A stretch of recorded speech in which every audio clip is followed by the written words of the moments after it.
Kids Playground. Hooray!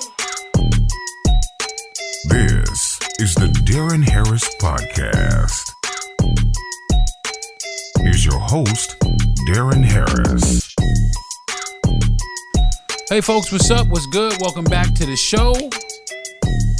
How was your week? Hopefully you had a really good week. My week was pretty decent. Had some rough patches, but came through it kind of nicely. Sat down, talked with my therapist. Had a really good talk for the week.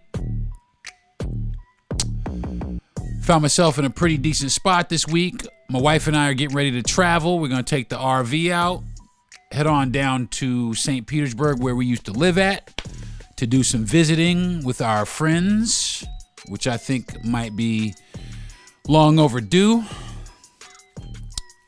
But my wife is off on Monday, which is Juneteenth, y'all. Happy Juneteenth, everybody. But my wife is off, so we're going to take advantage of that. So what am I talking about today? I usually have a really political podcast. Usually I talk a lot about politics. I just be on some politics. And I mean, I really don't want to talk about politics all the time. I mean, I know we got, Agent Orange getting, indicted or whatever for the document things, the top secret documents. But I mean, really, maybe I'll talk about that later, because people are always talking about politics. Today I want to talk about something different. Now, it's still pretty serious. I mean, it really is serious, because today I'm talking about murder, self-defense, and racism. Okay? It's murder, self-defense, and racism. Because there are some serious issues when it comes to being charged with murder or being charged with manslaughter or self-defense, killing somebody in self-defense. That's a heavy thing. That's heavy to exact on anyone. That's heavy for anybody to have to go through or process, or it's heavy. Taking a life is not an easy thing for most people anyway. I mean, there's some people out there that really clearly, as we can see, have no problem with shooting other people for absolutely nothing. That goes on a lot lately. That's going on a lot lately, like a whole lot lately. I bet you guys didn't know that after the NBA Finals that there was a mass shooting in Denver. I'm not sure if anyone was killed, but it was like 9 people who got shot. That's crazy. You know what I'm saying? And why is it like this? Well, let's look at it like this. The United States, right? The United States has more gun violence and gun crime than any other place on the face of the earth. We lead the league in that shit. You know what I'm saying? We are the MVP of fucking murder here. And it's just the facts. And the reason that is the condition of the people here, the mental condition of a lot of the people that live here. Mental condition has a lot to play with why people act out, why people lash out, why people get hurt. And you couple that with how easy it is to get a firearm in this country, and that's a recipe for disaster. It just is. It's a cocktail for disaster. There are people out here practicing, is what they're doing. All these mass shootings, there are people out here practicing, is what it is. People get taken into custody, all kind of shit. Been shot 9 people taken into custody. A black dude gets stopped in traffic with no weapon and is shot 40 times. I don't get how that happens. I just don't get how that happens. Oh, wait a minute. It's racism. That's how it happens. It just is. I mean, I hate to make just about everything I talk about race, but man, I'm really sick of being done wrong. I'm really sick of watching white America just run away with the fucking Grammys. I'm sick of watching it. I'm sick of watching my people get killed and then swept away like we wasn't shit. Immediately, they try and make, all right, let's take Jordan Neely, for example, right? Jordan Neely was a Michael Jackson impersonator who was having a bad day on the New York City subway system. And that's all it was, right? He was yelling and screaming, ranting and raving, as a lot of people in the New York City subway system do. You know what I'm saying? I'm from New York, so I can vouch for that, as any other New Yorker can who takes the subway. There's some people down there that's not all the way there. And it's just a way of life in New York. Okay? Now, as he was walking through the subway, there was a man who was an ex-Marine who took it upon himself to restrain Mr. Neely in a chokehold until he was dead. Until he died. Restrained him in a chokehold. Now, this was not self-defense, okay? This was not self-defense. He was not defending himself, nor was he defending everybody else. Because if he was defending himself or anybody else, that would imply that Mr. Neely was causing someone bodily harm, which he wasn't. He was just having a bad day, to which he got choked to death. Now, in the wake of that, if you watch the press, because the press plays, the media plays a heavy role in this also. But right after that, what did they do? They immediately tried to demonize Mr. Neely. And they tried to uplift the gentleman who killed him, because he was a Marine and he's protected the country and so on and so forth. And Mr. Neely has had a, history of this and a history of drug abuse and so on and so on. They try and, they demonize the black victim. And they celebrate the white perpetrator. And that happens a lot. It just does. That's one of the things that I'll be discussing today, is why things like that take place, how things like that take place, what is being done to stop things like that from taking place. What is actually being done? People talk a good game, but that shit is bullshit, because nothing ever gets done. We talk, we march, we do all kinds of shit, but the same shit continues to happen. It continues to happen. How can we get around it? How can we get done? How can we get finished with this? It's going to take a while. Mr. Neely was killed. The gentleman will be charged with manslaughter, not murder. It's going to be manslaughter, which is still a pretty heavy toll. You know what I'm saying? It's still really heavy. Manslaughter is heavy. Make no mistake about it. There's been a few people out there, a few celebrities actually, that have been convicted of manslaughter, done a little bit of time. There was Don King, the boxing promoter, killed a dude in his front yard. Another person, Charles S. Dutton, he used to have a TV show called Rock. He killed a guy and was charged with manslaughter.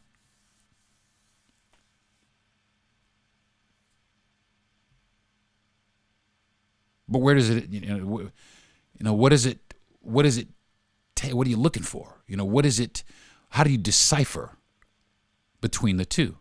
How do you decipher what is murder and what is manslaughter? What is self-defense killing? How are all these things different but have this same outcome? The answer to that is circumstance. It is the circumstance. Now, what were the circumstances that this gentleman or this person had to lose their life? There's a lot of factors. There's a lot of factors that come into play when you are trying to determine if a case was murder or if the killing was justified, if it was self-defense. You know, it's happened to a lot of people, man. It's happened to a lot of people that have been put into that situation in a split second, and their whole life changes in that split second.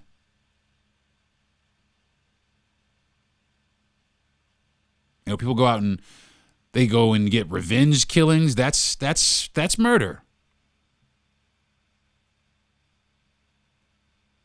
You know, so I guess we need to figure out what constitutes self-defense. What is self-defense? What is defending yourself? And you'd be surprised at what self-defense actually is. I mean, and take this with you too. Even if it was self-defense, even if you've killed someone in self-defense, you can still be charged with murder. Yes, you can. Yes, you can. But he was coming at me. It doesn't matter. And this right here, folks, is where it becomes very important for you to know the law in the state or province that you live in. It is imperative that you learn the law on this, because many people think that just because they're on their property, that gives them the right to, shoot and kill you. And that's not the case. That is not always, you come over here, I'm going to shoot you dead. Then you're going to go to jail for murder, especially if I wasn't doing nothing. I could have been walking up here asking for directions. I could have been walking up here saying that somebody's following me, trying to get me. I could have been walking up here telling you that, the new phone books are out and all kind of shit. You know what I mean? There's all kind of shit that can happen.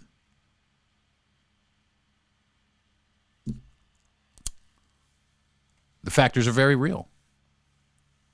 The reason for doing things like this is very real. I mean, it really is just a murky, ugly, nasty, just can of worms to deal with murder, or manslaughter, or, someone being killed in self-defense. Because, the prosecution is, you're going to have to prove that the person that killed this person actually killed this person in self-defense. Because now the only thing you have to go off of is this person's word and any witness that may be there. But if there was no witness, that creates a whole new issue. If there are no witnesses.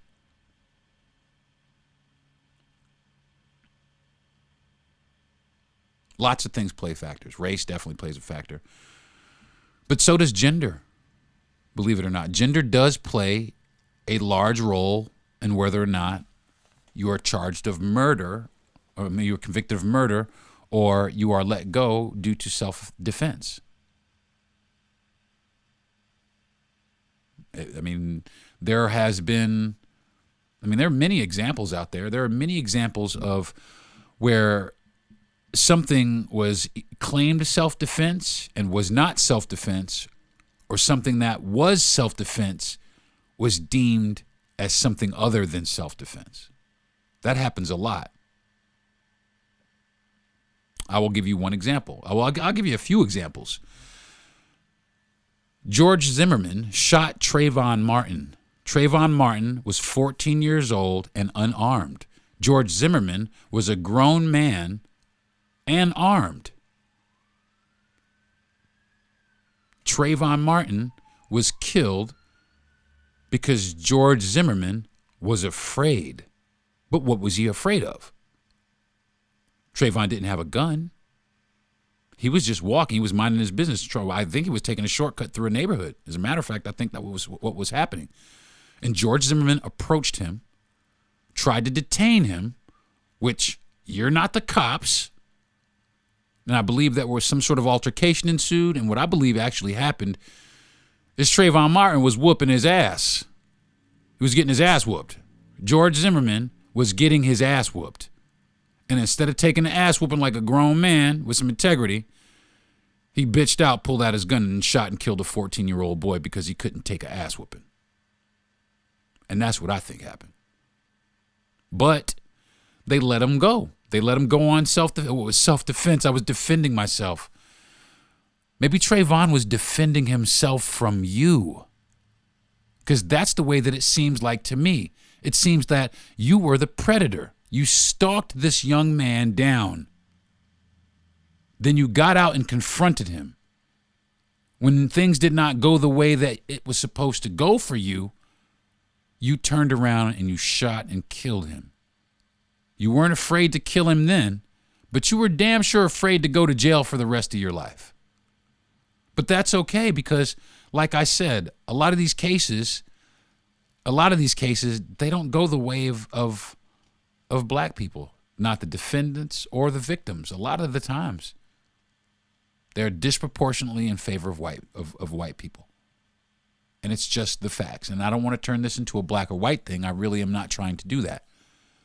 But it is just the facts. It's the truth, and sometimes the truth hurts the worst, as my friend Jay would say. I mean, what we, I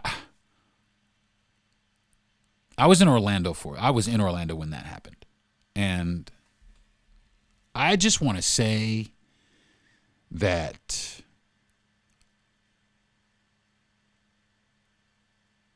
I don't care who watched the trial. I don't care how whatever lawyer tries to justify it. George Zimmerman killed a 14-year-old boy in cold blood. That was cold-blooded, man. That was cold-blooded. It was because you were afraid to take an ass whooping. But that's something that you're going to have to live with and take to your grave. But somehow I think that you're all right with it. Because we live in an environment where things like that, I guess, are acceptable. And I don't think they should be acceptable. I think that there needs to be some sort of accountability, but instead that young man's family has to sit there and grieve with no closure, with no comfort, and most importantly, no Trayvon. I'm going to take a quick, fast break. When I come back, we're going to talk about it some more. This is the Deron Harris Podcast. Progressive presents Precious Moments. Nothing beats driving cross-country in our RV. This is so much fun, Dad. I don't even need to look at my phone. It's not the destination, it's the journey. Jinx! The exchange you just heard didn't actually happen, but it could. Bundle your home and other vehicles with Progressive and you could use the savings to make sure that RV is always ready to hit the road. Who knows, your teenager might actually put down her phone for 5 minutes. It could happen. Progressive Casualty Insurance Company, affiliates, and other insurers.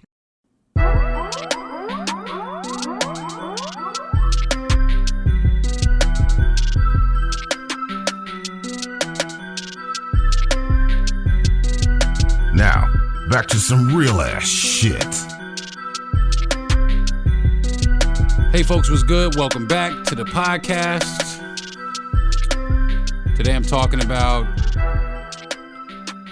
murder and self-defense. Today we are examining the role of race and gender in cases of self-defense and murder. So what are the factors? What are the factors of what are you looking for when you're trying to or when you're going into a case like this? What are the factors that you're looking for when you're trying to determine if something is murder or if something was self-defense? What are the things that you have to some of the check? Well, these are a few of the things that I've found that people that most people are looking for to try and prove a self-defense case. And I'm going to go ahead and read it for you. When determining if a killing was self-defense or murder, several factors are considered. Here are some of the key factors. 1, unprovoked attack. Okay, number 1 is unprovoked attack, which is pretty self-explanatory. You know what I mean? I didn't do nothing. This dude rolled over to me and started poking on me, and I handled my business. You know, that was an unprovoked attack. that I'm not gonna stand there and let you. I got to defend myself. So the attack must be unprovoked for self-defense to be considered a valid defense. Okay, it's to even be considered, it has to be unprovoked. 2, imminent danger. The threat of injury or death must be imminent for self-defense to be justified. Okay, so you have to be. You're definitely going to get killed. This dude has whooped out a gun, has pulled and cocked back the hammer, and has pointed it in your face and is squeezing the trigger. It's got to be imminent. You know what I'm saying? That this is going to happen. I mean, this is gonna take place. Somebody very close to me had something happen to him that was just wrong. He was hanging out in some place. I guess he was someplace where he wasn't supposed to be at, and some dude said that he was going out to get his gun because he was going to kill him. And before that happened, the dude walked out. Before that happened, this person that I know took out a gun and emptied 9 shots in the dude. Now he's in jail forever. So the guy said that he was going to kill him and started walking out to get what he was going to get out of wherever he was. And I guess he felt threatened enough or was scared enough that thought that it was an imminent threat, that he was in imminent danger. So he shot first. Reasonable degree of force. That's what they're also looking for. They're looking for reasonable degree of force. And what that means is the force used in response to the attack must be objectively reasonable. Okay? It's got to be reasonable. You know what I mean? So basically that means if we're tussling around, and something happens and I get the drop on you and I shoot and kill you, but I keep shooting you. That is not objectively reasonable. Okay, that's not reasonable. It's got to be reasonable fear also. The defendant must have an objectively reasonable fear that they were going to be injured or killed unless they used self-defense. Now, this right here goes back to the person that I was talking about. He believed that his life was in danger. If this guy goes out to this car and comes back, there's a very real possibility that he could kill me. What am I going to do? So he did what he thought he should have done or had to do, which is he shot first. That to me, that's a reasonable fear. Somebody says they're going to kill me, but also at the same time, if somebody says they're going to kill me, that's 2 indications of something that I need to do. A, I need to stop hanging out around these motherfuckers right here. And B, I need to leave. I need to leave and go. I just need to go. If you're going to, I'm going out to the car. Well, when you get back, I won't be here. You know what I'm saying? Because I like my life. And I'm sure you like yours. And I don't got that much beef with nobody where I need to go on and be like, I'm going to kill this motherfucker. No, I don't have that much beef with people. Okay? Number 5 is innocence. The defendant must be innocent of any wrongdoing leading up to the attack. Okay? Leading up to the attack. That means that you can't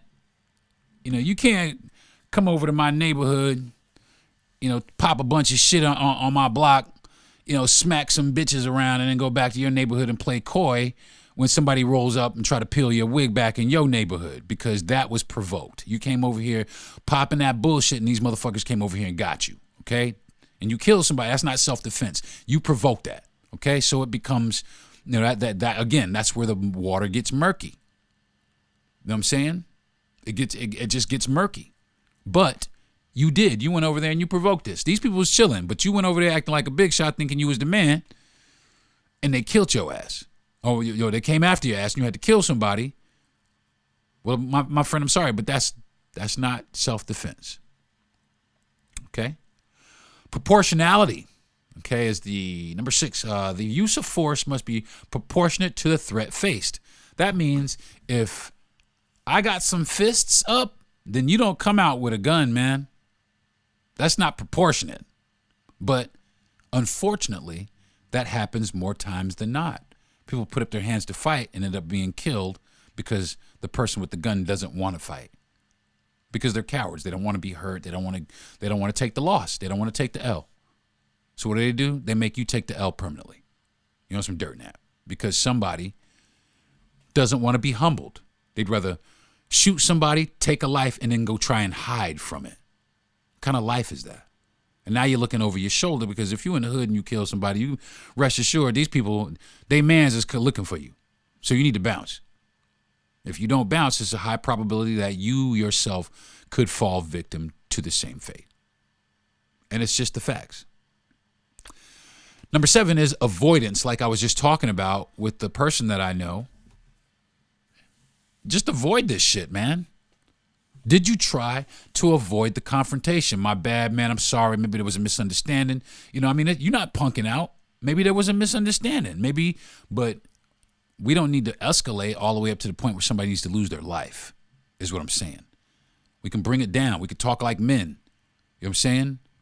We can have respect for each other. That works a lot better. Everybody gets to come back another day. And more importantly, we don't lose nobody.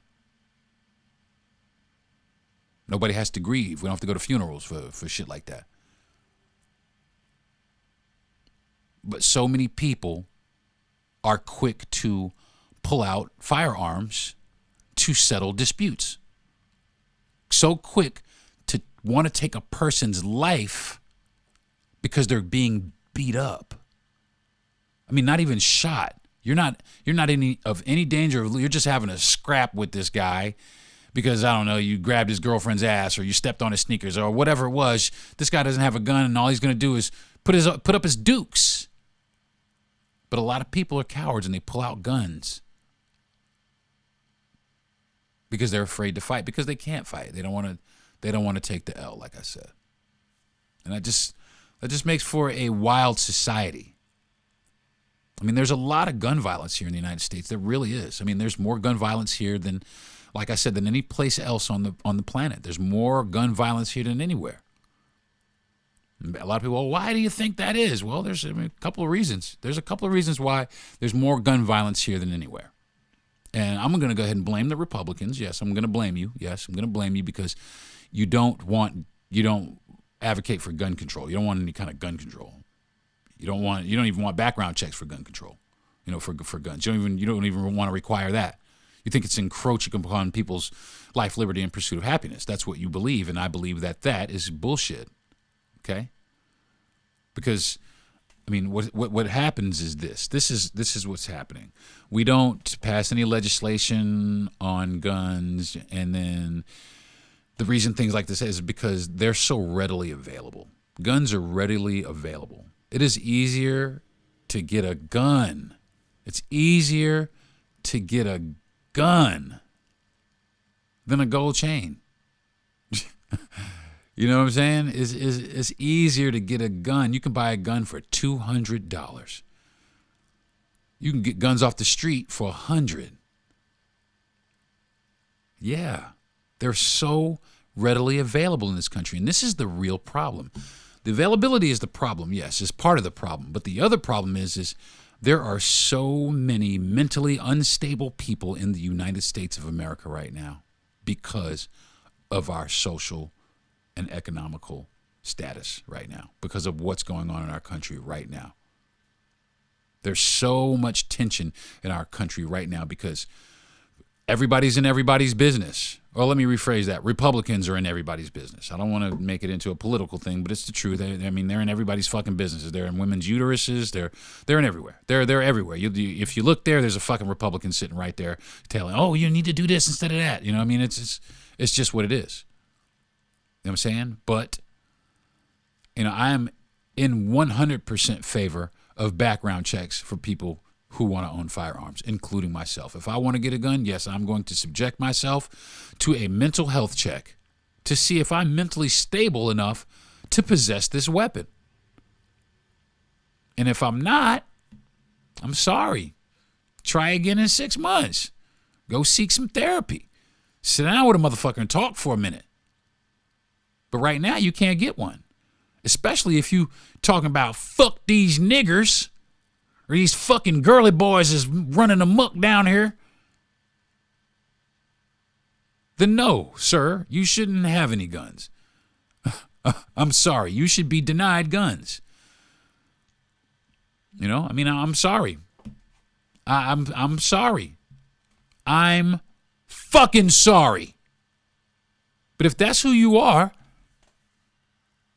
that means you don't have any respect for these people.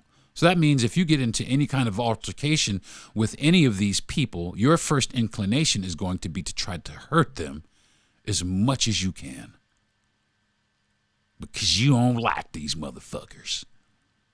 And the same thing on the other side of the tracks, too.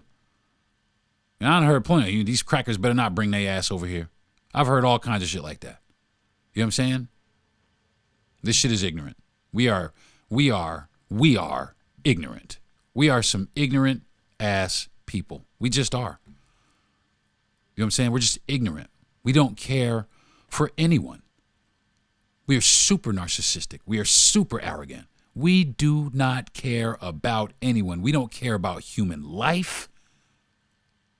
We don't care about nothing. And that's just the way that we're built now. That's just the way that we are now. And, you know, I hate to say it, but I don't really see it changing. I don't see it getting any better. I mean, we can march all we want to. I don't see any of this getting any better. So, avoidance. Those are some of the things to consider when they're trying to determine between murder and self-defense. Courts also consider the reasonable person standard when determining if a killing was self-defense or murder. This standard asks whether a reasonable person in the same situation would have perceived an immediate threat of physical harm, and whether the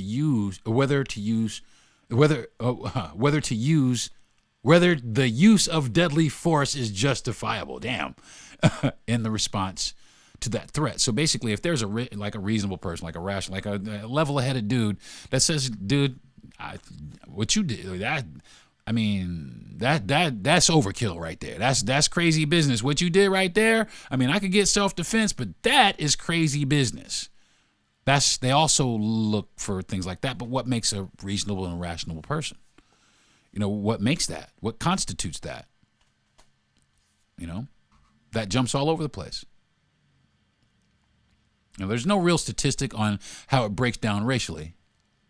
You know, but, you know, it's been broken down that self-defense and murder cases are disproportionately in favor of white people. If a black person wants to file for self-defense, it's highly likely that they may not get it. They may not even consider it. But if a white person files self-defense, they're always given the benefit of the doubt, and okay, we're going to enter the self-defense. But it's not even like it could even happen to black people. Self-defense couldn't even happen to black people. I mean, it just really is. I mean, it's just one of those things. There's been all kinds of things where race has been an issue in prosecuting these things. I mean, and also, like I said, gender as well. Back in 2010, there was a lady named Marissa Alexander, and she fired a warning shot at her husband, at her abusive husband, and what she claimed was self-defense. She was charged with aggravated assault and sentenced to 20 years in prison. That case raised questions about the use of force in self-defense and the treatment of domestic violence victims in the criminal justice system. This lady is being abused. I mean, she's being abused.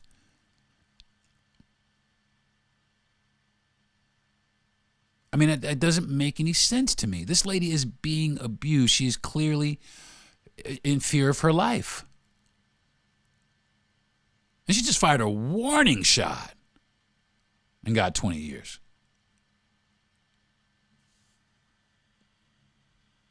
So many things. In 2005, John McNeil shot and killed a man who was trespassing on his property and threatening him and his son. He was charged with murder and sentenced to life in prison.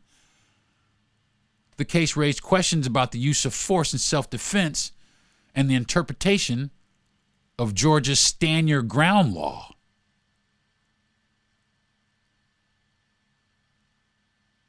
People use that stand your ground law to kill people. You know that, right? They use it to kill people, to be justified in killing people. Oh, I stood my ground. He was attacking me. I stood my ground. He was hostile to me. Well, let me put some things into perspective for you. Historically, white people have been the aggressors, have been the more aggressive.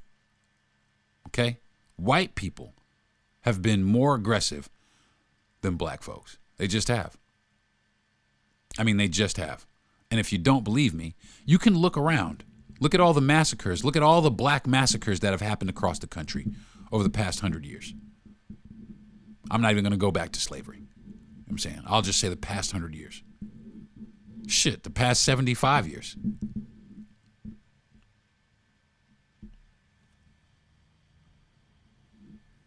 You know what I'm saying? It just, to me, it's just,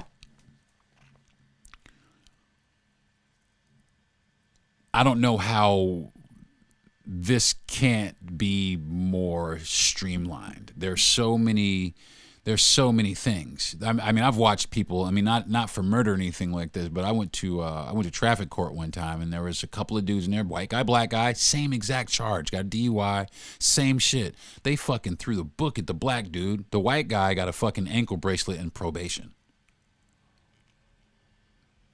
I don't know why. I have no idea why. But I do, though, but I'm not going to say it. You know what I'm saying? I don't want to take it there. You know, there are no specific statistics. No actual statistics to that break it down according to race, but it is important to recognize that race does play a role in how self-defense cases are perceived and prosecuted. For example, stand your ground laws have been shown to disproportionately benefit white defendants and harm black defendants. Additionally, black defendants are more likely to be charged and convicted of murder than whites in cases involving self-defense. That's just the fucking facts. I'm sorry. Racial stereotypes can influence how jurors perceive people. Just the stereotypes, you know. I mean, a lot of cases, you know, you look at the jury and most of the jury is white in most cases. I mean, rarely have I seen, you know, an all black jury. That shit never happens. It's usually mostly white people, which these white people can't.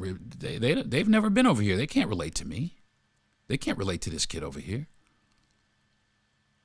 So what do? They stereotype him. They profile him.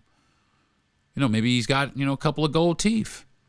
You know, maybe but they profile and they demonize him, they criminalize him right off the bat, and they make him guilty before the trial has even started.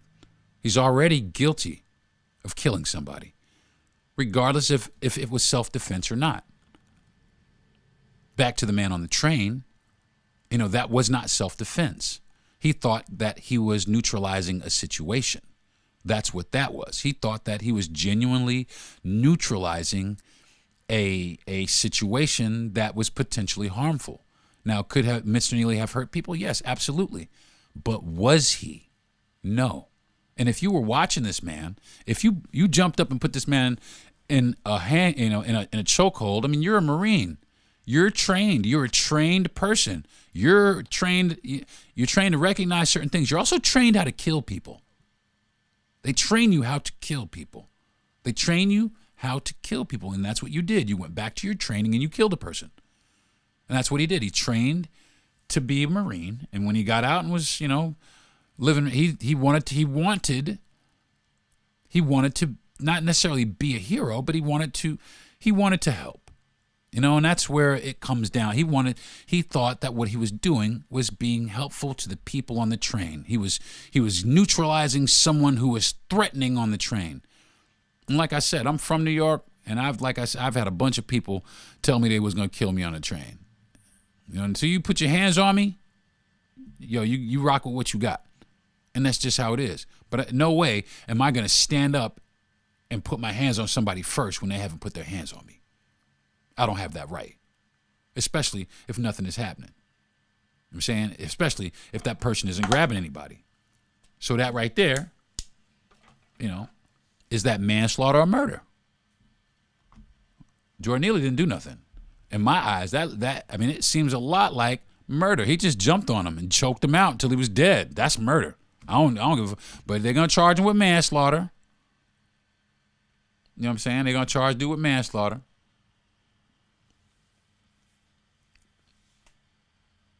It's just no secret. Race can play a significant role in the outcome of a self-defense case. It just is. It's important to recognize the impact of racial biases and stereotypes in cases like that. Definitely seek legal counsel if you find yourself in a situation like this immediately. There's a lot that happens, that when things like that. And the media, I think I touched on this, I brushed on this, but the media is a motherfucker when it comes to shit like this. And race. Remember that phrase, super predator? Super predator. Super predator. Man, they played that shit out.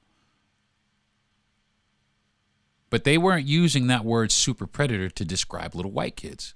They were using that to describe little black kids, to criminalize them even though they may be innocent. I just dress like that. But because I dress this way because of where I live at, and this is just the fashion in my neighborhood, and I might be a straight A student, but now all of a sudden I'm a super predator because of the way that I look. And that's the media. That's the media and how they portray certain people in certain stories. I mean, think about it. What did they do with Jordan Neely? The first thing they did with Jordan Neely and George Floyd, the first thing they tried to do with George Floyd is they brought up all the shit that he'd done. Well, he did this and he did that. He was a criminal here and then he bounced checks over there. Yeah, but did he deserve to die with a knee on his neck? No, man. No, not at all. I don't think so. I don't think your past discretions ought to constitute you being killed. If that was the case, half of us on the planet would be dead. Simple as that. Simple as that. It's their brand of justice. It's what they call justice. And people, we're making our neighborhoods safer again. Really what you're doing is you're trying to put all the black people in jail because you want people to believe that all black people are dangerous. And that's what it is. And that's what it is. I keep saying that. That's what it is. Because that's what it is. Oh, you're just rambling and you're talking. Yeah. But that's what the fuck it is, though. I didn't make the rules. I didn't do that shit either.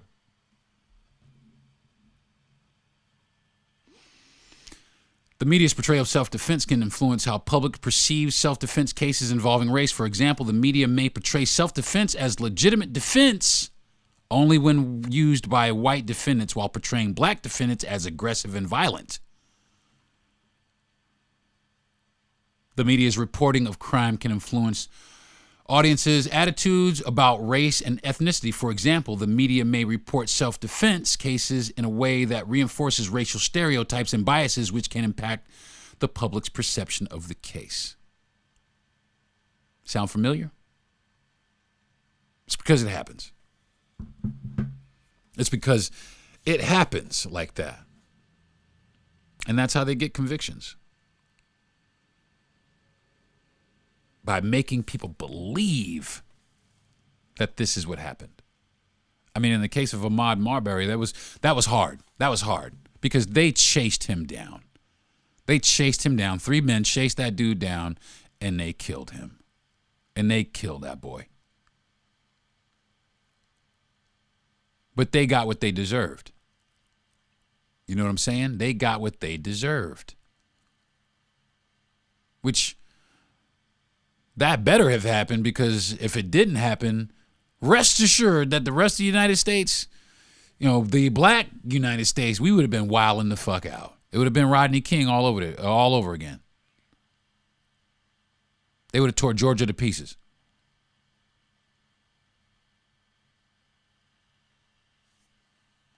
You know what I'm saying? They would have tore Georgia to pieces. And I sit there and sometimes I think about, Rodney King and how just the blatant disrespect and disregard for black lives by the judge and the jury. They were just straight up not guilty to all those men. They were all on camera beating this man within an inch of his life. They showed pictures of this man's face. They broke bones. And they were found not guilty.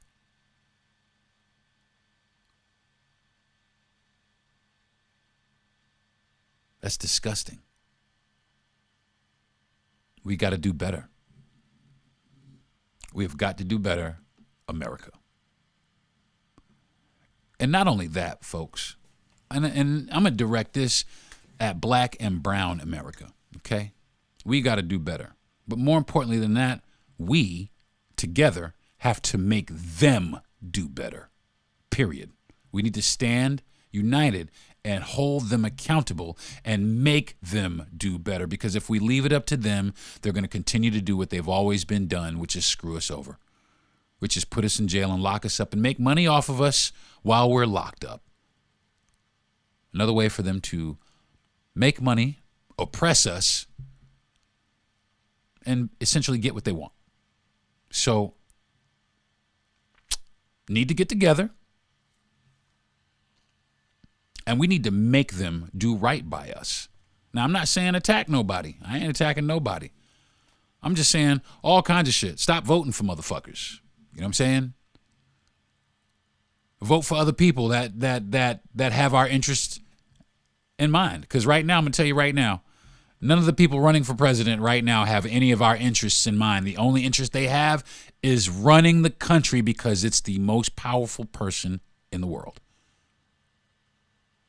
That's their ambition, to be the most powerful person in the world.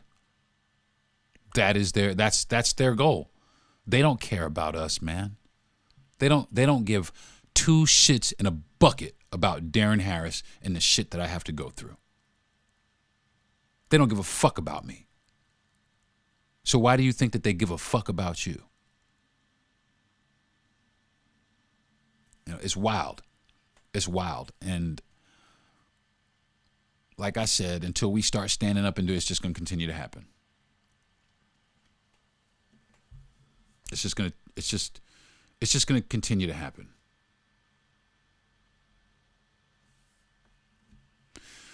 The media can influence individual and shared fears in self-defense across involving race. For example, the media may report on a crime in a way that reinforces the idea that black people are more dangerous than white people, which can impact how white people perceive the threat of violence and their use of force in self-defense. See that? They demonize black people. They make us, we're damn. So if things do happen, white folks are justified in using the self-defense that they thought because, oh my God, they're super predators. Oh my God, they're so hostile. They're violent. They're angry. They're savages. So any force that you use, thank goodness that you were safe, while disregarding our lives, our issues. It seems like to me that the issues of the white person trump all issues of any other person in this country. So before we get to any other issues, we have to settle the white issues first. These issues have to be taken care of first, no matter what, because this is just the way that it is. Well, I beg to differ. I beg to differ. This is something that I think that if we all got behind that, this is something I really think that we really could change. I think we could change this. And this is my part. This is me doing my part to make people aware. To make people aware. To make people aware. to get people to stand up and protest and stand up to the injustice and question authority and point the finger at the motherfuckers who need the finger pointed at them. Hold them accountable. Put the spotlight on them and all the bullshit that they do. All the bullshit that they spew. This is my effort. I think that's going to do it for this week's episode of the Deron Harris Podcast, folks. Gun violence is out of control in the United States. We got to get it under control. We got to get a handle on it. That's just as simple as that. People are so infatuated with firearms. They're so infatuated with taking life. They're so infatuated with killing. I don't know why. I don't know where the fuck that came from, but I know that it needs to change. I know we need to go in a different direction because in a minute, we're just going to start infighting amongst ourselves. And that's not productive at all. So, all right, folks, I think I'm done for this week.